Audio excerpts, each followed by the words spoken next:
الصلاة والسلام عليك يا رسول الله صلى الله تعالى عليه وآله وسلم. أعوذ بالله من الشيطان الرجيم. بسم الله الرحمن الرحيم. وأما بنعمة ربك فحدث.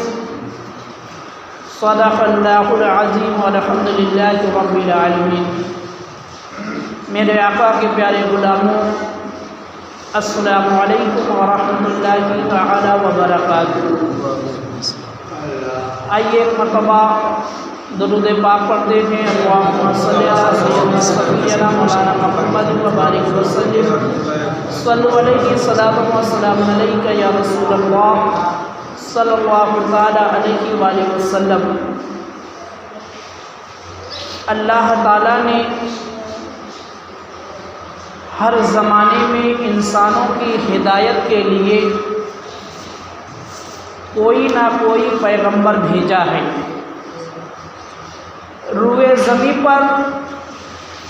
پیغمبروں کا سلسلہ جو ہے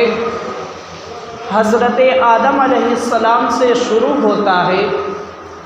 اور جب جب دنیا کے اندر گمراہی بڑھتی ہے، انسان انسانیت کے لیے تڑپنے لگتا ہے، اللہ تعالیٰ نے اپنا فضل و کرم کرتے ہوئے کوئی نہ کوئی پیغمبر روئے زمین پر بھیج دیتا تھا. اور وہ پیغمبر روئے زمین پر آتا اور آنے کے بعد اسلام کی تبلیغ کرتا، اللہ کا پیغام بندوں تک پہنچاتا. مگر میرے مسلمان بھائیوں، حضرت عیسیٰ علیہ السلام کے روئے زمین پر تشریف لانے کے بعد کوئی پیغمبر روئے زمین پر تشریف نہیں لایا. یہاں تک کہ حضرت عیسیٰ علیہ السلام نے جو کتاب لائی، اس کتاب کے اندر بھی لوگوں نے انٹرفیئر کر دیا، رد و بدل کر دیا، اور انسان اپنی منمانی کے حساب سے اپنے دل کی آواز سن کر اس پر عمل کرنے لگا. معلوم ہے اس کا نتیجہ کیا ہوا؟ اس کا نتیجہ یہ ہوا کہ انسان کے دل سے محبت نام کی چیز نکل گئی. اس کا نتیجہ یہ ہوا کہ انسان کے دل سے محبت نام کی چیز نکل گئی، انسانیت بھی نکل گئی. انسانیت بھی انسان کے جسم سے نکل گئی. اب وہی دل جس کو موم ہونا چاہیے تھا، وہی دل پتھر کا ہو گیا. آپ جب زمانۂ جاہلیت کے دور کو اٹھا کر دیکھیں گے،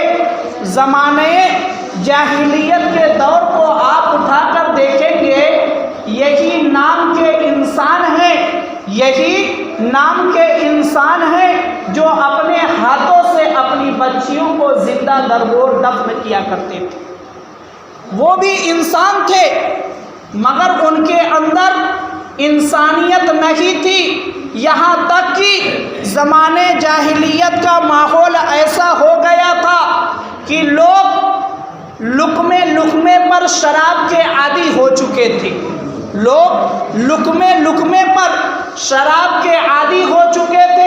جوا عام ہو چکا تھا، زنا عام ہو چکا تھا. گویا کہ ہر طرف جو ہے گناہوں کا بازار گرم تھا، اور انسانیت کے لیے ترسنے لگی تھی. تو اللہ تعالیٰ نے انسانوں پر اپنا فضل و کرم کیا اور اپنے محبوب کو روئے زمین پر ہدایت کے لیے بھیج دیا. اللہ تعالیٰ نے انسانوں کی ہدایت کے لیے اپنے محبوب کو روئے زمین پر بھیج دیا. اب دیکھو میرے مسلمان بھائیوں، میرے آقا جب روئے زمین پر تشریف لائے، یہ وہی انسان ہے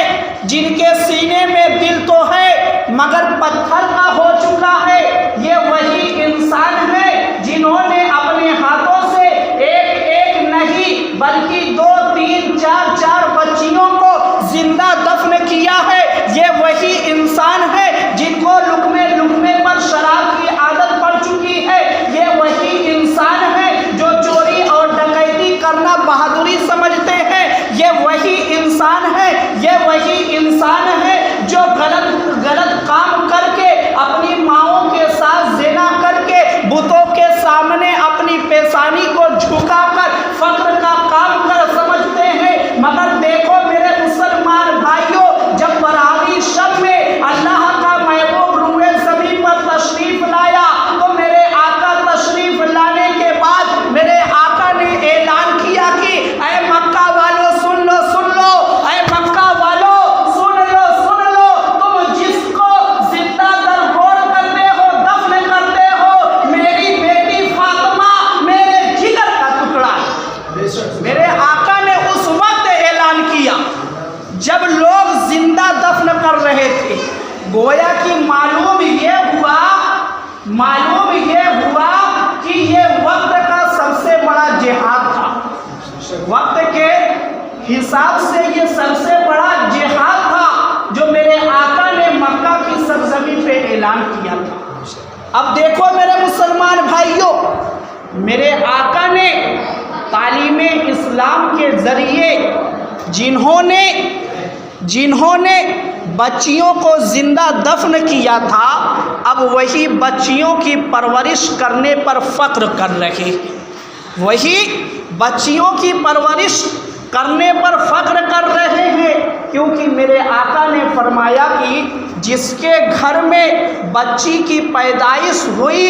اور اس نے اس بچی کی پرورش کی اور اس کی شادی کر دی، اللہ تعالیٰ اس کو جنت میں اعلیٰ مقام عطا فرمائے گا، یعنی وہ جنتی ہو گیا۔ میرے آقا نے 1 بچی پر بھی مژدہ سنایا، 2 بچی پر بھی مژدہ سنایا، 3 بچی پر بھی میرے آقا نے مژدہ سنایا کہ جس نے اپنی بچی کی پرورش کی اور جس نے اپنی بچی کی شادی کی اور اپنی بچی کی حفاظت کی، اس کو اللہ تعالیٰ جنت میں اعلیٰ مقام عطا فرمائے گا۔ اب دیکھو میرے مسلمان بھائیوں، یہی بچی جب تک اپنے والدین کے گھر ہے تو اپنے والدین کے لیے جنت ہے،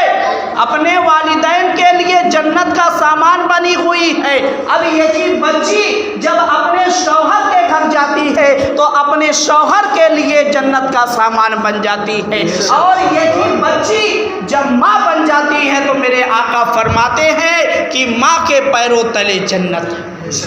ماں کے پیروں تلے جنت ہے، جنت ماں کے پیروں کے تلے آ جاتی ہے۔ تو اب دیکھو میرے مسلمان بھائیوں، یہ تعلیم کس نے دی؟ ہم سب کے آقا نے، ہم سب کے آقا نے یہ تعلیم دی ہے۔ اور میرے مسلمان بھائیوں، جب میرے آقا سرکار دو عالم صلی اللہ تعالیٰ علیہ وآلہ وسلم روئے زمین پر تشریف لائے، اس وقت کا ماحول جو تھا وہ بہت ہی عجیب و غریب تھا، وہ ماحول بہت عجیب و غریب تھا، کیونکہ جس انسان کی پیشانی ایک رب کے سامنے جھکنی چاہیے، اسی انسان کی پیشانی کبھی درخت کے سامنے جھک رہی ہے، کبھی پتھر کے سامنے جھک رہی ہے، کبھی پانی کے سامنے جھک رہی ہے، کبھی بجلی کے سامنے جھک رہی ہے۔ گویا کہ انسان نے جب یہ دیکھا کہ اس کے اندر کوئی طاقت و قوت ہے تو انسان نے فوراً اپنی پیشانی کو اس کے سامنے جھکا دیا۔ مگر میرے مسلمان بھائیوں دیکھو، اگر رب کا پتہ کسی نے دیا ہے، اگر کسی نے یہ بتایا ہے کہ انسان کی پیشانی اگر جھکنی چاہیے تو اس رب کے سامنے جھکنی چاہیے جس نے ساری کائنات کو پیدا کیا ہے، جس نے ہم سب کو پیدا کیا ہے۔ یہ پیغام میرے آقا نے دیا ہے، یہ پیغام میرے آقا نے دیا ہے کہ اے انسانوں، اپنی پیشانی کو نہ درختوں کے سامنے جھکاؤ، نہ پتھروں کے سامنے جھکاؤ، بلکہ اس رب کے سامنے جھکاؤ جس نے تم کو پیدا کیا ہے۔ دیکھو میرے مسلمان بھائیو، جب میرے آقا سرکار دو عالم صلی اللہ تعالی علیہ وآلہ وسلم روئے زمین پر تشریف نہیں لائے تھے، اس وقت کا جو ماحول تھا، انسان کے سینے میں دل تو تھا مگر وہ پتھر کا ہو چکا تھا۔ اس زمانے کے جو لوگ تھے، انسان جو تھے، وہ اپنے غلاموں کو جانوروں سے زیادہ بدتر سمجھتے تھے۔ غلاموں کے ساتھ اس طریقے سے پیش آتے تھے کہ جس کی کوئی مثال ہی نہیں ملتی، بلکہ بات بات پر غلام کو کوڑے مارے جاتے تھے، اس کے اوپر ظلم و ستم کا پہاڑ توڑا جاتا تھا۔ مگر دیکھو میرے مسلمان بھائیوں، جب میرے آقا روئے زمین پر تشریف لائے، میرے آقا نے بلال کو اپنے سینے سے لگا کر بتا دیا، میرے آقا نے بلال کو اپنے سینے سے لگا کر دنیا والوں کو سبق دے دیا، بتا دیا کہ ہر انسان جو ہے وہ برابر ہے، کوئی بھی انسان غلام نہیں ہے، بلکہ ہر انسان کو سینے سے لگانا چاہیے، ہر انسان کو سینے سے لگانا چاہیے۔ اور ایک دن ایسا آتا ہے کہ اسی غلام کو، جس کو دنیا ظلم و ستم کا نشانہ بنایا کرتی تھی، مگر اسلام نے اس کو اتنا بلند مقام عطا فرما دیا کہ جب میرے آقا سرکار دو عالم صلی اللہ تعالی علیہ وآلہ وسلم نے مکہ فتح کیا ہے تو حضرت بلال کو خانہ کعبہ پہ کھڑا کر دیا، حضرت بلال کو خانہ کعبہ پہ کھڑا کر دیا اور حکم دیا کہ اے بلال تو میرے ساتھ مکہ میں بھی رہتا تھا، تو میرے ساتھ مدینے میں بھی رہتا ہے، اور مدینے کے اندر میں جب بھی جہاں پر سفر کرتا ہوں تو میرے ساتھ رہتا ہے، تو ہمیشہ مسجد نبوی سے اذان بلند کیا کرتا ہے، آج بھی تو خانہ کعبہ پہ کھڑے ہو کر اللہ کی صدا بلند کر کے دنیا والوں کو بتا دے، اے کفار مکہ، اگر دنیا میں کوئی سب سے بڑا ہے تو وہ اللہ ہے،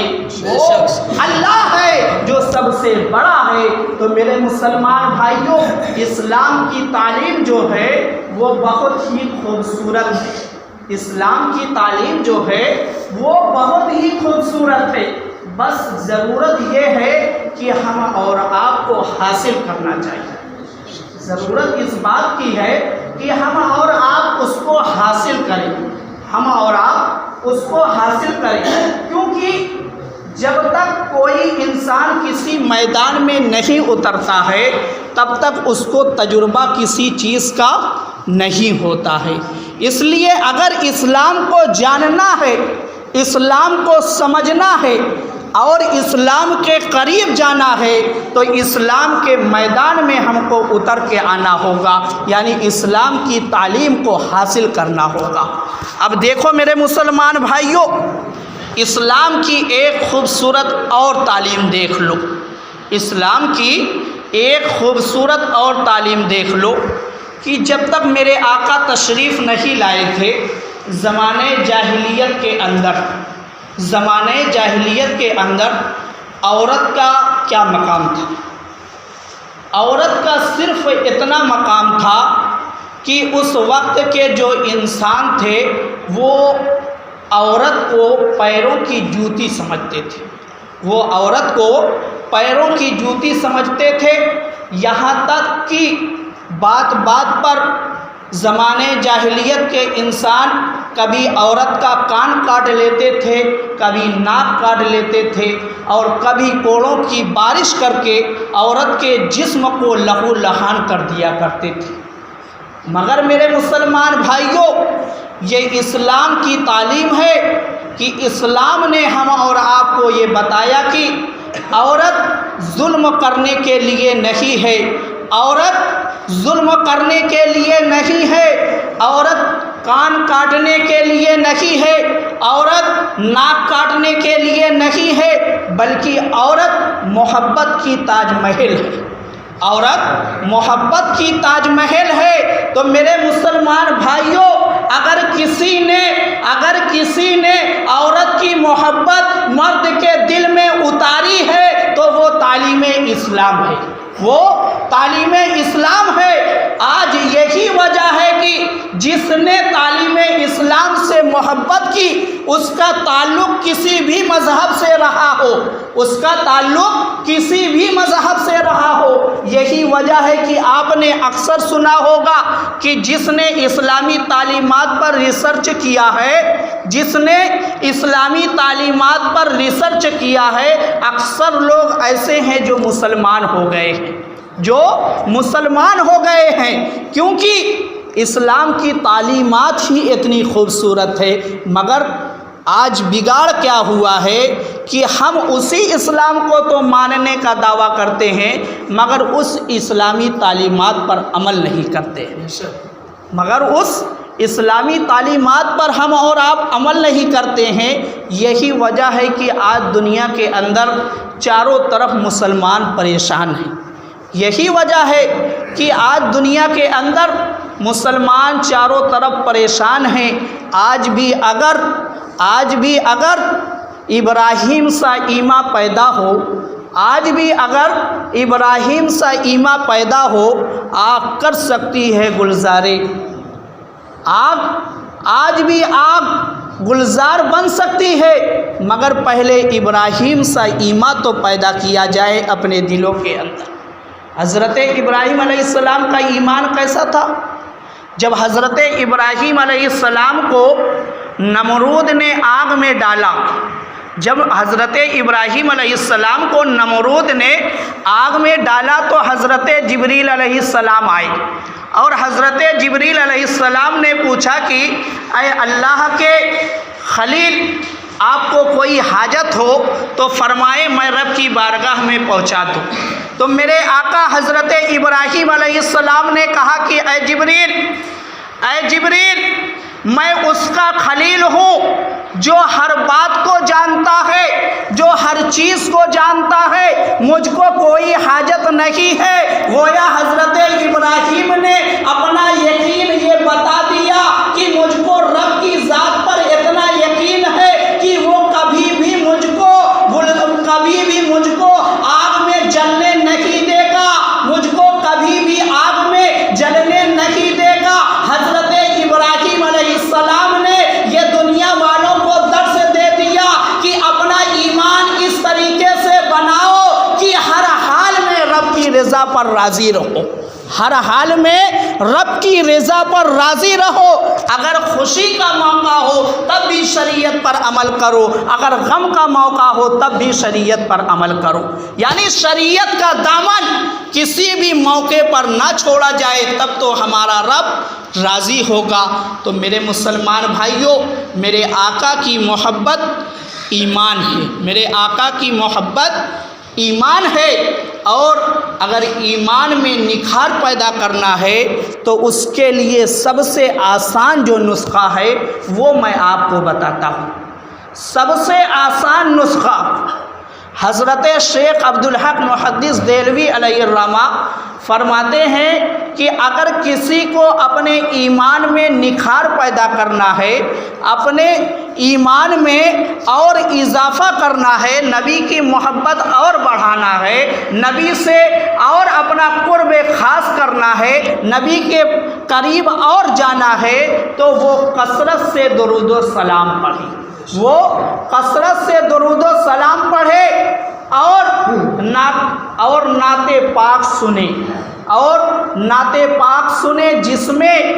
جس میں حدیث پاک کی روشنی میں اشعار لکھے گئے ہوں۔ اس نعت پاک کو آدمی باغور سنے اور اس پر عمل کرے۔ اس کام سے ایمان کے اندر نکھار پیدا ہوتا ہے، محبت کے اندر نکھار پیدا ہوتا ہے۔ تو میرے مسلمان بھائیوں، کہنے کا مقصد صرف یہی ہے کہ آپ تعلیمات قرآن پر عمل کرنے والے بن جائے، سیرت مصطفیٰ پر عمل کرنے والے بن جائے۔ آج اسی نبی کی ولادت کا دن ہے جس نے ہم کو سب کچھ عطا فرمایا ہے، تو آج اپنے اپنے دل میں یہ عہد کر لیں کہ انشاءاللہ تعالی ہم لوگ 5 وقتہ نماز ادا کرنے کی کوشش کریں گے، 5 وقتہ نماز ادا کرنے کی کوشش کریں گے، اور دھیرے دھیرے تعلیمات اسلام کو حاصل کرنے کی کوشش کریں گے، اور اپنے نبی سرکار دو عالم صلی اللہ تعالیٰ علیہ وآلہ وسلم کے فرامین پر عمل کرنے کی کوشش کریں گے، اور ایسے مسلمان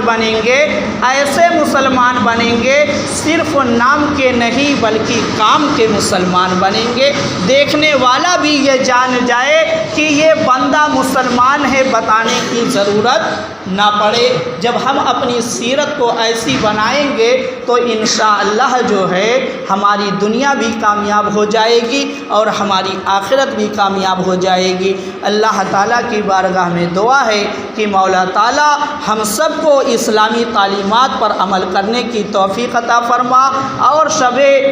اور ولادت نبی عید میلاد النبی صلی اللہ تعالیٰ علیہ وآلہ وسلم کے صدقے میں ہم سب کے دلوں میں نبی کی محبت پیدا فرما دے، ہم سب کو قرآن مجید کی تعلیم حاصل کرنے کی توفیق عطا فرما۔ وآخر دعوانا ان الحمد للہ رب العالمین۔